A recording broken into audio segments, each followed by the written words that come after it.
Hello good evening students, welcome back to the online platform of Padhte Raho. और आज हम लोग यहाँ पर वापस से इकट्ठे हो गए हैं अपनी जो प्रीवियस सीरीज है उसी को आगे बढ़ाने। तो अब तक हम लोगों ने कुछ ऐसे चैप्टर्स हैं जिनके प्रीवियस ईयर क्वेश्चंस कर लिए हैं, लेकिन अभी भी आपके सामने कुछ चैप्टर्स बाकी हैं जिनके क्वेश्चंस आपको करने हैं। तो चलिए क्यों ना हमारे एग्जाम तक अपने सारे के सारे चैप्टर्स की प्रिपरेशन कंप्लीट कर ली जाए। तो चलिए साथ में कॉपी पे निकाल लीजिए और स्टार्ट करेंगे आज एक यूनिक सा चैप्टर जिसका नेम है कोऑर्डिनेट ज्योमेट्री। चाहे वो सेक्शन ए हो, बी हो, सी हो, डी हो या केस स्टडी की बात करें, कोऑर्डिनेट ज्योमेट्री से क्वेश्चन सभी में बनते हैं। और अगर सभी में बनते हैं तो हमें उन क्वेश्चंस को प्रॉपर तरीके से सीखना चाहिए। और नॉर्मली अगर हम बात करें तो हमारे पास कोऑर्डिनेट ज्योमेट्री में कुछ स्पेसिफाइड तरह के ही क्वेश्चंस आते हैं और पूरे के पूरे फार्मूला बेस्ड क्वेश्चंस आते हैं। तो चलिए विदाउट वेस्टिंग द टाइम हम लोग स्टार्ट करते हैं आज के क्वेश्चन की सीरीज। और चलिए क्वेश्चन नंबर फर्स्ट आपकी स्क्रीन के सामने विजिबल हो रहा होगा। क्या कहता है question number first? Question number 1 कहता है if the distance between the points. देखिए क्वेश्चन नंबर फर्स्ट में आपके लिए पॉइंट गिवन है। Point A is 4, k and point B is 1, 0 और इनके बीच की जो डिस्टेंस है वो कितनी है? वो है 5 यूनिट। अगर इनके बीच की डिस्टेंस 5 यूनिट है तो सबसे पहले हम लोग बात करेंगे डिस्टेंस फार्मूला। और डिस्टेंस फार्मूला क्या होता है?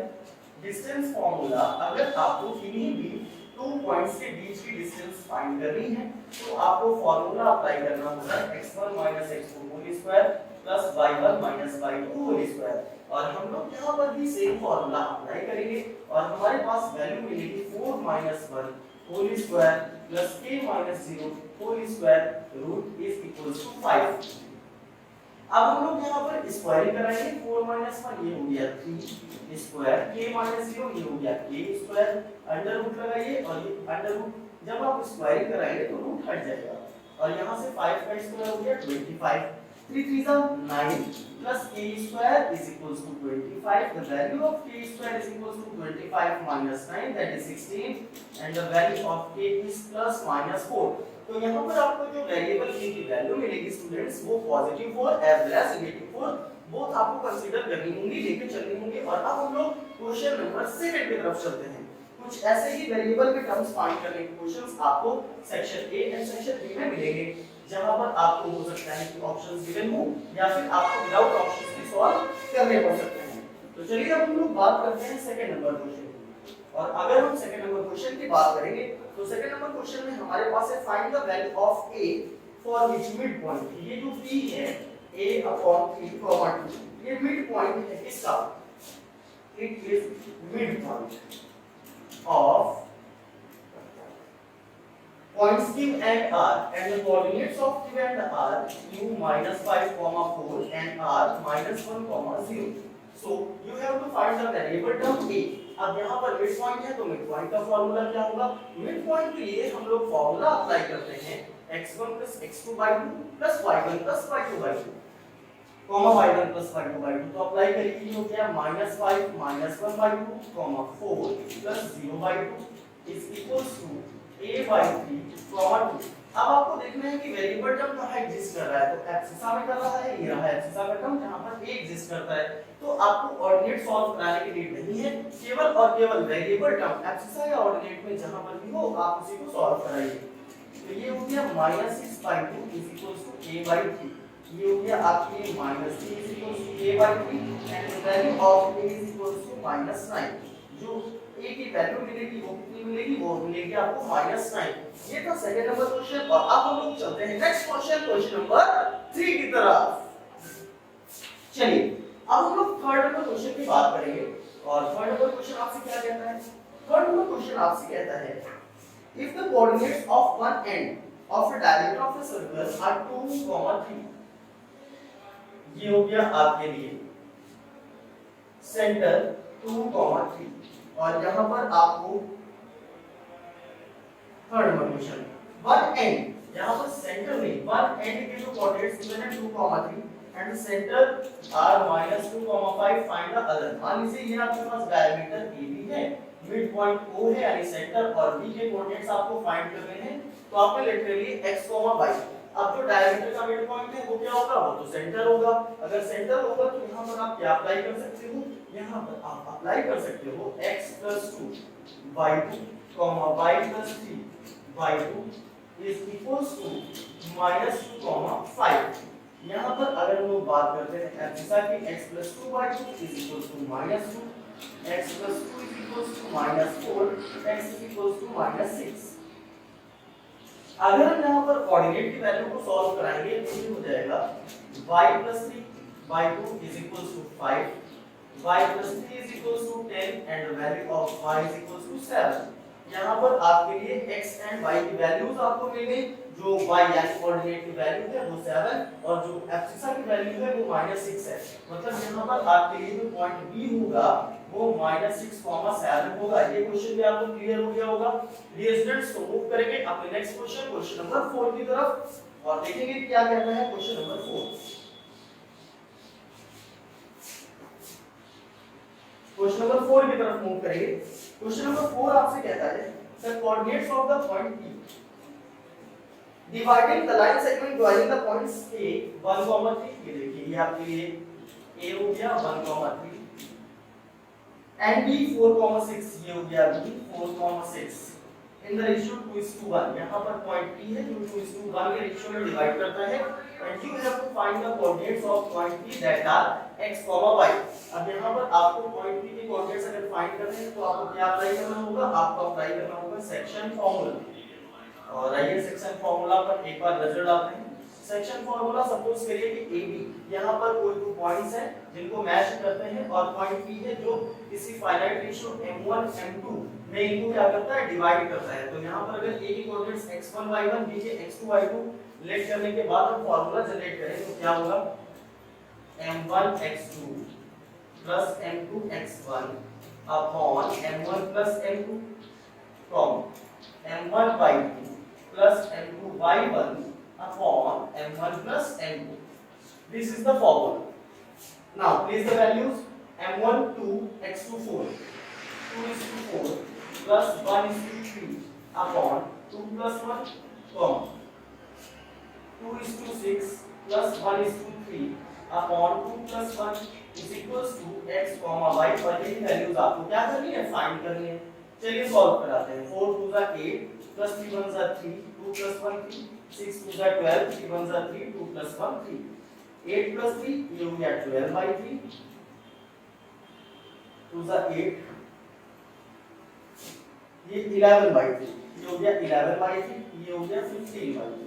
और यहाँ से जो वैल्यू आएगी आपके पास वो क्या होगी? वो हो जाएगी आपकी 11/3, 5। ये हो गया आपके लिए क्वेश्चन नंबर 4 का आंसर। और अब हम लोग मूव करेंगे क्वेश्चन नंबर 5 यानी नेक्स्ट क्वेश्चन की तरफ। तो ये कुछ क्वेश्चंस थे जो section A and section B में पूछे जाने वाले हैं। और अब हम लोग बात करेंगे 3 मार्क्स के क्वेश्चन की। 3 मार्क्स का क्वेश्चन यानी सेक्शन सी की बात करेंगे और वहां पर कुछ क्वेश्चंस आपको ट्रिकी देखने को मिल सकते हैं जिनमें आपको कुछ ऐसी चीजें अप्लाई करनी पड़ेगी जो यूनिक होंगी। तो आइए सीखते हैं। तो क्वेश्चन नंबर 5 के अगर हम लोग बात करते हैं, क्या लिखा है question number 5? If two adjacent vertices of a parallelogram, अरे वाह पैरेललोग्राम आ गया भैया। ये हो गया parallelogram that is A B C and D and the consecutive vertices adjacent vertices are 3, 2 and -1, 0। यहाँ पर आपको जो डायगोनल का इंटरसेक्शन पॉइंट है that is the mid point of this diagonal given 2, -5, 2, -5 you have to find the vertices C as well as D। तो यहाँ पर C आप लेट कर लीजिए A, B और D लेट कर लीजिए X, Y। और यहाँ पर आपको क्या करना होगा? कभी भी अगर आपको पैरेललोग्राम का क्वेश्चन गिवन होगा स्टूडेंट्स तो वहां पर हमें डिस्टेंस फार्मूला अप्लाई नहीं करना। याद रखिएगा वहां पर आपको डायगोनल से ही फाइंड करने होंगे वर्टिसेस यानी अप्लाई करेंगे हम लोग मिड पॉइंट। अगर हम लोग AC डायगोनल की बात करते हैं, इन डायगोनल AC, अगर हम लोग AC डायगोनल की बात करेंगे तो यहाँ पर हमें वैल्यूज मिलेगी A + 3/2, B + 2/2 that is equals to 2, -5। अब चलिए यहाँ पर अगर हम एब्सिसा सॉल्व कराते हैं तो A + 3/2 is equals to 2, A + 3 is equals to 4 and the value of A is equals to 1। जब हम यहाँ पर ऑर्डिनेट की वैल्यू सॉल्व कराएंगे B + 2/2 is equals to -5, B + 2 is equals to -10 and the value of B is equals to -12। ये हो गई आपके लिए वैल्यू किसकी? एब्सिसा एंड ऑर्डिनेट की यानी वर्टिसेस C की। तो अगर हम C वर्टिसेस की बात करें तो आपका जो आंसर आएगा वो हो जाएगा 1, -12। अब हम लोग बात करेंगे d वर्सेस की, तो यहाँ पर अगर हम सॉल्व करें तो ये हो जाएगा x - 1/2 y + 0/2 that is equals to 2, -5। x - 1/2 is equals to 2, x - 1 is equals to 4, x is equals to 5। जब हम बात करेंगे कोऑर्डिनेट की तो यहाँ पर y is equals to -10 ये हो जाएगा आपके लिए, और अगर हम d वर्सेस को फाइंड करें x, y दैट इज 5, -10। तो ये था आपके लिए क्वेश्चन नंबर 5। तो ये याद रखना है, कभी भी अगर पैरेललोग्राम हो, क्वाड्रिलेटरल हो, स्क्वायर हो, रेक्टेंगल हो, इस टाइप की कोई भी ज्योमेट्री अगर आती है तो आपको क्या अप्लाई करना है, मिड पॉइंट अप्लाई करना है, ना कि सेक्शन फार्मूला। चलिए, या डिस्टेंस फार्मूला।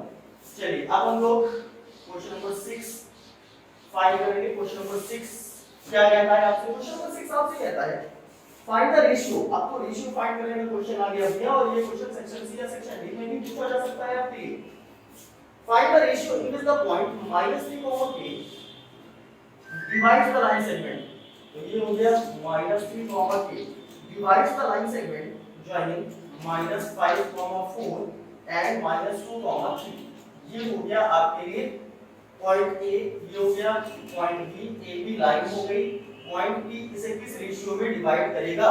तो हम रेशियो लेट कर लेते हैं a:1, और अगर हम a:1 ये रेशियो लेट कर लेते हैं तो क्या हो जाएगा हमारे लिए?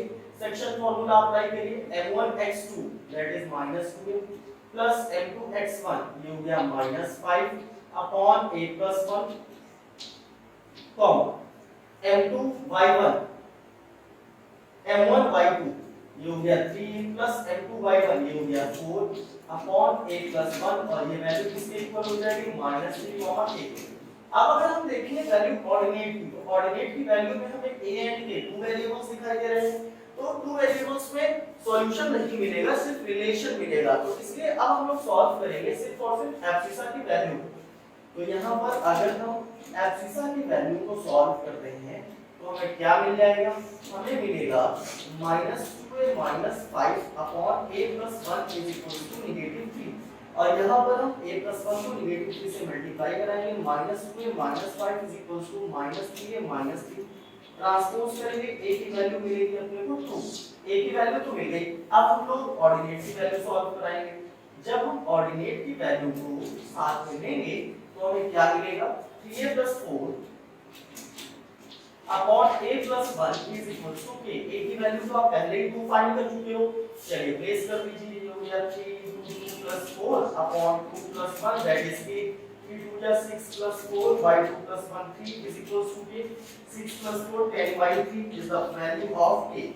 तो यहां से आपको k की वैल्यू मिल गई। अब हम लोग चलेंगे नेक्स्ट क्वेश्चन, यानी क्वेश्चन नंबर 7 की तरफ। क्वेश्चन नंबर 7 क्या कहता है आपसे? क्वेश्चन नंबर 7 की रीडिंग करिए। क्वेश्चन नंबर 7 आपसे कहता है find the ratio in which y axis divides the line segment a and यहां पर आपके लिए a की कोई लाइन सेगमेंट है, और अगर हम a के कोऑर्डिनेट्स की बात करें 5, -6, b के कोऑर्डिनेट्स है -1, -4, और यहां पर कोई पॉइंट है, ये p लेट कर लिया आपने, ये y एक्सिस में एग्जिस्ट करता है। अगर ये y एक्सिस में एग्जिस्ट करता है तो x की वैल्यू तो 0 हो गई, तो ये 0, y, और आपको रेशियो फाइंड करना है। रेशियो आपने लेट कर लिया a:1, और यहाँ पर जब आप सेक्शन फार्मूला अप्लाई कराएंगे तो यहाँ पर क्या मिलेगा आपको? यहाँ पर मिलेगा m1x2 a × -1 plus m2x1 1 × 5 upon a+1 m1y2 ये हो गया a × -4 plus m2y1 1 × -6 upon a-1, और ये वैल्यू ये हटा दीजिए, ये वैल्यू किसके इक्वल हो जाएगी? ये वैल्यू हो जाएगी 0, 5 के इक्वल। अब आप देखेंगे एब्सिसा की वैल्यू को इक्वल करा लेते हैं तो हमें रेशियो मिल जाएगा। तो जब आप यहाँ पर एब्सिसा की वैल्यू लेंगे तो ये मिलेगा -8 + 5 upon a+1 is equal to 0। अब ये वैल्यू हो गई -a + 5 is equal to 0 and value of a is equal to -5 that is final answer.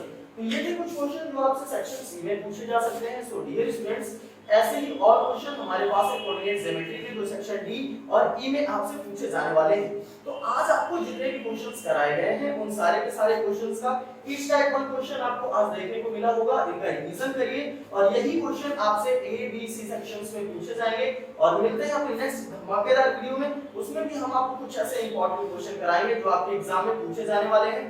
Pattern same रहेगा, सिर्फ और सिर्फ डिजिट्स ही चेंज होंगी। तो स्टूडेंट्स बिल्कुल भी आपको मिस नहीं करना है, हमारे साथ बने रहना है। अगर आप हमारे चैनल पर नए हैं तो इस चैनल को सब्सक्राइब कीजिए। अगर आपको वीडियो अच्छी लगी है तो इसे शेयर कीजिएगा अपने फ्रेंड्स के साथ। मिलते हैं अपनी नेक्स्ट वीडियो।